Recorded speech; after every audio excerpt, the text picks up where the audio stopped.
Hey everyone, it's Jack from WhatCulture.com, and here I am again for SmackDown Ups and Downs. It's the go home. No, it's not.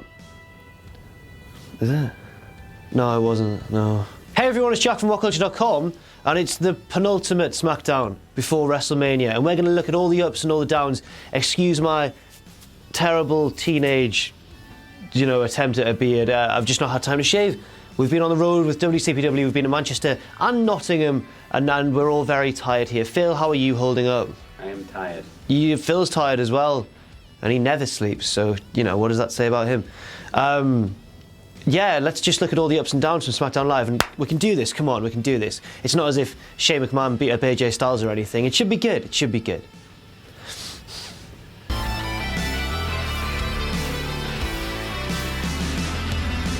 And speaking of AJ Styles, he opened the show, he came to the ring and called out Shane McMahon and cut a promo on him. And there was nothing too innovative said here, but what I will say is that AJ Styles managed to shoehorn just the tagline for WrestleMania in there. He said, why would I want to be in the ring with Shane McMahon? He's not on my level, because I want to be part of the ultimate thrill ride at WrestleMania 33. Can't say numbers, it makes WrestleMania sound old, and that would be bad for some reason. But anyway, this segment was really good, of course. AJ Styles on the microphone usually equals good things, and last night was no exception. It gets an up from me. It wasn't, it was last night.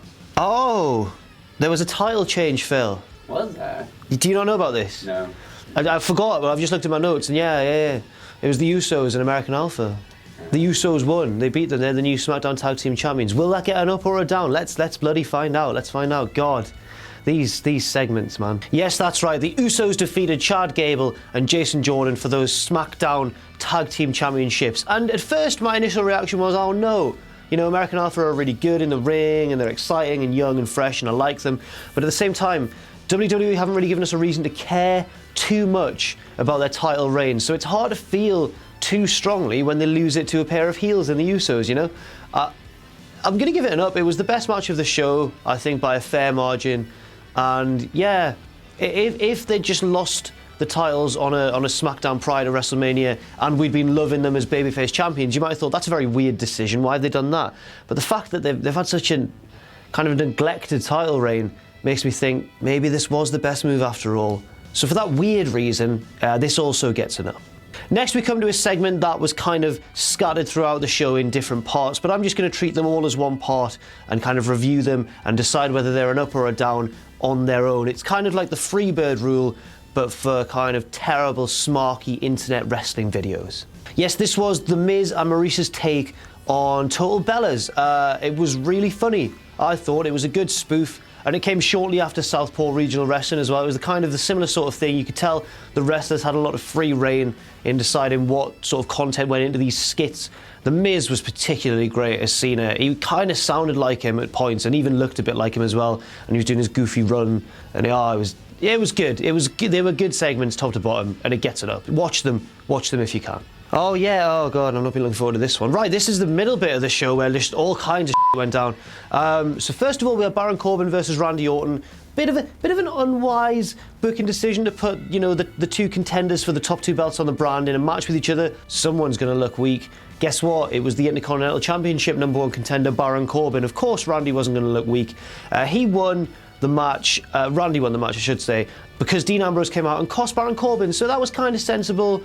And it led to their match being accepted as well, the Dean and Baron match. And then things weren't finished yet because Randy went backstage. Can you cut here so I've got time to think about it?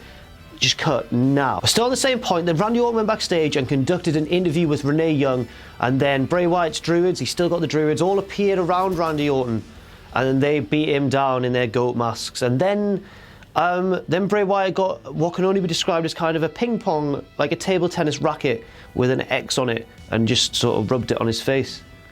Yeah, it sounds like I'm making it up, but no, that's why he rubbed it on his face. I don't know. So yeah, this whole kind of middle portion of the show was centered around the two big feuds on the SmackDown brand for WrestleMania, and there was so much going on and so many good and bad and meh booking decisions going into it, and just little weird things that I can't give it an up or a down. It's one of those rare occasions where I'm giving it a neither. Just give me like a cool neither. Next up, Fandango versus John Cena, but they weren't alone. Cena was accompanied by Nikki Bella, and so was Fandango. Just kidding. It was Breezy Bella. It was Tyler Breeze dressed as Nikki Bella. And, you know, obviously Cena beat Fandango, and then Nikki Bella came out and beat up Tyler Breeze. Poor Tyler. You know what, I'm quite a fan of intergender wrestling. I'm not saying that it's unbelievable for a women's wrestler to be able to best a male wrestler. However, in this instance, because it was Tyler Breeze, and he's so promising and he was so good on NXT, it's just quite sad, really, isn't it, to see him getting beaten up by John Cena's girlfriend. Oh. Needless to say, that segment, the match kind of, but it was really short, that segment gets it down. And so does the next match, unfortunately, which was more of the same. A really disappointingly short encounter between Becky Lynch and Carmella. Again, this one was kind of ruined because it was so short. It was ruined by interference this time from Alexa Bliss, who kind of was playing up to the whole, I'm the champion going into this multi-women's match at WrestleMania, and I want to be the one that can take anyone by surprise and blindside them. And I get that because she's like a sneaky heel. I do get that. But, you know, it wasn't good TV. And this match really could have been built better. It's one of the matches I'm looking forward to least on the WrestleMania card, although there are little theories floating around because of that stipulation that any woman in that match on the SmackDown roster can enter themselves into it. That made no... I'll try again. Any woman on the SmackDown roster can enter themselves into that match, and that means that Naomi, who we haven't seen since she had to relinquish the belt, she could be in it. That's my pick. King Ross has a very good pick. He thinks that it could be Eva Marie making a big heelish return, and I'd quite... You know what, that would be quite good. It would be quite good. And then it's time for the last. Shane McMahon came to the ring, and you know he's the toughest man in the world, so without any fear, he called out AJ Styles, one of the most promising debutante years we've ever seen from a superstar ever, maybe since Kurt Angle over 15 years ago, right, in WWE. But no, he called him out and went, look AJ, I'm gonna kick your ass. And then he did. And he just did. He just beat the shit out of him. There was all the Shane McMahon hallmarks. There was the little, come on, I can punch quicker than you, which doesn't really work in wrestling for me. There was he put him through the announce table. He beat him up so much he could lay him on the announce table, scale the ring post, jump off, and AJ didn't even move. And yeah, Shane McMahon beat up AJ Styles. Shane McMahon is now tougher than AJ Styles because last week when AJ Styles beat up Shane McMahon, he blindsided him. Shane called him out face to face and beat the out of him. Down. Give it a down. This gets all... Oh, Shane. Yeah, that's, you know... No, it was the end of the show. So that's all for this week on SmackDown Live's Ups and Downs. It's a draw, it's 3-3, although I was sorely tempted to give that last segment 2 downs because I just can't buy it when someone like Sean McMahon...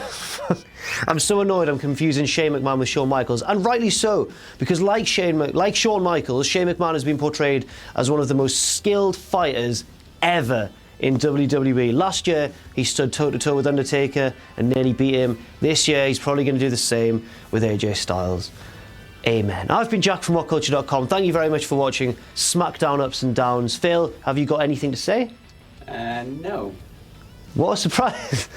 Yeah, I've been Jack. That's been Phil. This has been SmackDown Ups and Downs. And we'll see you soon.